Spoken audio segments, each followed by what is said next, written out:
अस्सलाम वालेकुम। आप सब लोग कैसे हैं? उम्मीद है सब अच्छे होंगे। इस तरह के सेंटेंसेस हम डेली यूज़ में अक्सर बोलते हैं ना, कभी तो अपनी गलती मान लिया करो, नंगे पाँव क्यों चल रहे हो। मैं उसको बहुत परेशान किया करती थी। तो इस तरह के सेंटेंसेस को बनाने के लिए कौन से हम वर्ड यूज़ करेंगे, जिससे गलती मान लेना, नंगे पाँव चलना, परेशान करना। किस तरह से हम इन सेंटेंसेस को बनाएंगे, इस वीडियो में हम यही देखने वाले हैं। So let's get started. जो फर्स्ट वर्ड है हमारा वो है एडमिट मिस्टेक। एडमिट मिस्टेक यानी गलती मानना, अपनी गलती मानना। जो भी कोई अपनी गलती मान रहा है तो अपनी अगर यहाँ पर सेंटेंस में आएगा तो वहाँ पर एडमिट और मिस्टेक के दरमियान पजेसिव प्रोनाउन उसका आ जाएगा। सो ये जो एडमिट है ये एज मेन वर्ब काम करेगा। तो यहाँ पर जो है सेंटेंस के हिसाब से एडमिट में हम चेंजेस कर देंगे, क्योंकि एडमिट की सेकंड फॉर्म एडमिटेड और थर्ड फॉर्म भी एडमिटेड होती है। आईएनजी फॉर्म एडमिटिंग हो जाएगी और ईएस और एस फॉर्म जो होती है वो एडमिट्स हो जाएगी। ठीक है, so let's see with the help of sentences. First sentences, ठीक है मैं अपनी गलती मानती हूँ। मानती हूँ, ताहूँ, ती हूँ किसमें आता है? प्रेजेंट इंडेफिनिट में। उसका फॉर्मूला क्या होता है? सब्जेक्ट प्लस वर्ब की फर्स्ट फॉर्म प्लस ऑब्जेक्ट होता है। और अगर थर्ड पर्सन सिंगुलर हो तो वर्ब में ईएस और एस का इजाफा हो जाता है। लेकिन यहाँ पे क्योंकि आई मैं हूँ तो मैं क्योंकि फर्स्ट पर्सन हूँ, यहाँ पे हमारा वर्ब में इजाफा नहीं होगा। तो यहाँ पे हमारा जो मेन वर्ब है वो है एडमिट। तो देखें किस तरह बनेगा। ठीक है तो हम बोलेंगे it's okay, it's okay I admit my mistake. It's okay I admit my mistake. आई देखें सब्जेक्ट आया, उसके बाद वर्ब की फर्स्ट फॉर्म आ गई, उसके बाद मेरी मिस्टेक, मैं अपनी मिस्टेक मांग रही हूँ तो माई, फिर उसके बाद आ गया mistake. I admit my mistake, it's okay I admit my mistake. Next sentence is, मुझे पता है कभी ना कभी वो अपनी गलती मानेगा। मुझे पता है कभी ना कभी वो अपनी गलती मानेगा। तो मुझे पता है तो आ जाएगा आई नो। ठीक है, कभी ना कभी के लिए तो हम सूनर और लेटर का यूज़ कर लेंगे। वो अपनी गलती मानेगा, गागी किस में आता है? फ्यूचर इंडेफिनिट में। तो यहाँ पे ये फ्यूचर इंडेफिनिट से बनेगा। और फ्यूचर इंडेफिनिट का फॉर्मूला क्या होता है? Subject plus will plus verb की फर्स्ट फॉर्म प्लस ऑब्जेक्ट होता है ना। सेंटेंस क्या बनेगा? आई नो, मुझे पता है तो आ गया। ही विल एडमिट, देखें he will admit his mistake, वो अपनी गलती मानेगा सूनर और लेटर, कभी ना कभी। और यहाँ पर आप समटाइम और दी अदर का यूज़ कर सकते हैं। ठीक है, कभी ना कभी के लिए I know he will admit his mistake sooner और लेटर, और I know he will admit his mistake sometime और दी अदर। ओके, नेक्स्ट जो हमारा सेंटेंस है वो है कभी तो अपनी गलती मान लिया करो। इसके लिए जो हमारा एक फिक्स स्ट्रक्चर यूज़ होता है वो होता है डू एवर। डू एवर के बाद हम वर्ब की फर्स्ट फॉर्म प्लस ऑब्जेक्ट लगाते हैं। ठीक है, किस तरह बनेगा? Do ever admit your mistake, कभी तो अपनी गलती मान लिया करो। Do ever admit your mistake. आप इससे और भी सेंटेंसेस बना सकते हैं। नेक्स्ट सेंटेंस इज, रुक जाओ अपनी गलती मान रहा है। रुक जाओ वो अपनी गलती मान रहा है। रहा है रही है किस में आता है? क्योंकि कंटिन्यूस काम है तो प्रेजेंट कंटिन्यूस। तो प्रेजेंट कंटिन्यूस का फॉर्मूला क्या होता है? Subject plus is am are plus verb की आईएनजी फॉर्म प्लस ऑब्जेक्ट। अब देखें वर्ब की आईएनजी फॉर्म है तो एडमिट को हम एडमिटिंग कर देंगे। रुक जाओ वो अपनी गलती मान रहा है तो वो है ही के साथ इज लगाते हैं, बोलेंगे स्टॉप रुक जाओ, स्टॉप रुक जाओ। He is admitting his mistake, वो अपनी गलती मान रहा है। सो आई होप आपको एडमिट मिस्टेक का यूज़ समझ में आया होगा। So this sentence is for you to translate. मेरी बहन अपनी गलती कभी नहीं मानती।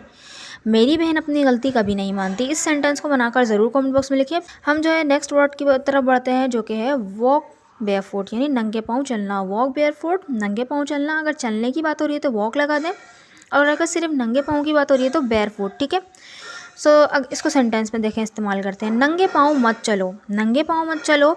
ये है इम्पेरेटिव का नेगेटिव, किससे शुरू होता है? Don't say. डोंट और वर्ब की फर्स्ट फॉर्म प्लस ऑब्जेक्ट होता है ना, तो बनेगा don't walk barefoot. Don't walk barefoot, क्योंकि वॉक हमारा वर्ब है तो इसलिए वर्ब ही है। वॉक की फर्स्ट फॉर्म आई वॉक। अगर सेकेंड और थर्ड फॉर्म चाहिए होगी तो वॉकड वॉकड हो जाएगी। ठीक है, और वॉकिंग आईएनजी फॉर्म और ये सर्स फॉर्म हो जाएगी वॉक्स। तो don't walk barefoot. Next sentence, नंगे पाँव क्यों चल रहे हो? चप्पलें नहीं है कि तुम्हारे पास? तो नंगे पाँव क्यों चल रहे हो, ये क्या है? प्रेजेंट कंटिन्यूस का टेंस है, वो भी डबल इंटरोगेटिव का। उसका फॉर्मूला क्या होता है? WH फैमिली वर्ड आते हैं, फिर उसके बाद हमारे हेल्पिंग वर्ब, क्योंकि इज एम आर होते हैं। उसके बाद आएगी कोई सब्जेक्ट, फिर उसके बाद आ जाएगा वर्ब की आईएनजी फॉर्म प्लस ऑब्जेक्ट। ठीक है, और चप्पलें नहीं है क्या तुम्हारे पास? तो तुम्हारे पास ये वाला किसका है? हैव का सेंटेंस है, लेकिन ये भी क्या है? इंटेरोनेगेटिव सेंटेंस से बनेगा। Don't you have. ठीक है, डोंट यू हैव से बनेगा। सो सेंटेंस पूरा बन जाएगा, why are you walking barefoot. Why आया हमारा WH वर्ड, उसके बाद हेल्पिंग वर्ब आ गया किसके हिसाब से? सब्जेक्ट के हिसाब से। सब्जेक्ट यू था, यू के साथ आर लगता है।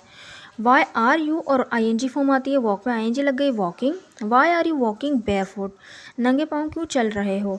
अब यहाँ पे आ गया डोंट यू हैव स्लीपर्स, क्या तुम्हारे पास चप्पलें नहीं है क्या तुम्हारे पास? तो यहाँ पर आ गया हमारा हैव का इंटेरोनेगेटिव सेंटेंस। नेक्स्ट सेंटेंस इज, बच्चों को नंगे पाँव छत पर मत जाने दो। मत जाने दो तो लेट वाला सेंटेंस है, और यहाँ पर देखें नंगे पाँव मत जाने दो, क्योंकि यहाँ पे चलने की बात नहीं है तो गो बेयरफुट का यूज़ कर लेंगे। बोलेंगे don't let kids go barefoot on the roof. Don't let kids go barefoot on the roof. Next sentence, वो नंगे पाँव था, वो नंगे पाँव था तो ही वॉज बेयरफुट है ना, he was barefoot, he was barefoot, क्योंकि यहाँ पे चलने की बात नहीं थी तो इसलिए हमने वॉक नहीं लगाया। अगर होता वो नंगे पाँव चल रहा था तो बन जाता ही वॉज वॉकिंग बेयरफुट। ठीक है, सो आई होप आपको ये यूज़ समझ में आया होगा। So this sentence is for you, वो नंगे पाँव चल रहा है। इस सेंटेंस को बनाकर आप कमेंट बॉक्स में लिखिए। हम नेक्स्ट वर्ड की तरफ बढ़ते हैं जो कि है बॉदर। बॉदर मतलब परेशान करना ना, ये एक वर्ब है। मेन वर्ब के तौर पे इस्तेमाल करेंगे तो इसकी फॉर्म्स भी चेंज होंगी अगर सेंटेंस के अकॉर्डिंग तो हो जाएगी। सेकंड फॉर्म इसकी बॉदर्ड, थर्ड फॉर्म होगी बॉदर्ड, आईएनजी फॉर्म होगी बॉदरिंग और ईएस और एस फॉर्म होगी bothers. So let's see with the help of sentences. First sentences, एक मक्खी मुझे परेशान कर रही है। रही है, रहा है किस में आता है? प्रेजेंट कंटिन्यूअस में। इसका फॉर्मूला होगा subject plus is am are plus verb की आईएनजी फॉर्म प्लस ऑब्जेक्ट। तो यहाँ पे वर्ब की आईएनजी फॉर्म आएगी तो बॉदर में आईएनजी लग जाएगी, बॉदरिंग हो जाएगा। कैसे? अ fly is bothering me. A fly is bothering me, एक मक्खी मुझे परेशान कर रही है। नेक्स्ट सेंटेंस, परेशान क्यों कर रहे हो। प्रेजेंट कंटिन्यूअस का डबल इंटेरोगेटिव सेंटेंस है, क्योंकि क्यों कर रहे हो तो वाई से शुरू होगा, यानी डब्ल्यू एच फैमिली आएगा, फिर उसके बाद आएगा हमारा helping verb is am are, उसके बाद आएगा सब्जेक्ट और वर्ब की आईएनजी फॉर्म प्लस ऑब्जेक्ट, है ना। सेंटेंस बन जाएगा why are you bothering me. Why are you bothering me, परेशान क्यों कर रहे हो, तो यहाँ पे मेरा मकसद यही है कि मुझे क्यों परेशान कर रहे हो, तो मी मैंने इसलिए लगा दिया। अगर आपने नहीं लगाना तो उसको काट दें, वाई आर यू बॉदरिंग, परेशान क्यों कर रहे हो। नेक्स्ट सेंटेंस इज, तुम हमेशा मुझे परेशान करते हो। तुम हमेशा मुझे परेशान करते हो, तो करते होते होती है किस में आता है? प्रेजेंट इंडेफिनिट में बनेगा।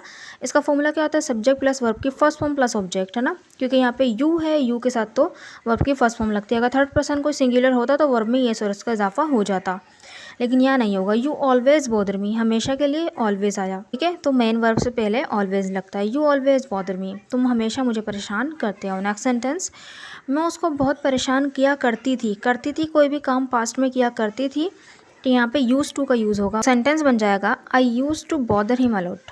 आई use to bother him a lot, मैं उसको बहुत परेशान किया करती थी। सो आई होप आपको ये यूज़ समझ में आ गया होगा। So this sentence is for you, तुमने मुझे परेशान कर दिया है। तुमने मुझे परेशान कर दिया है, इस सेंटेंस को बनाकर ज़रूर कमेंट बॉक्स में लिखिएगा। प्रेजेंट परफेक्ट का टेंस है, ताकि मुझे पता चले कि आपको वीडियो समझ में आई कि नहीं। अगर वीडियो अच्छी लगी है तो चैनल को ज़रूर सब्सक्राइब भी कर दीजिएगा और वीडियो को लाइक भी कर दीजिएगा। Thank you so much.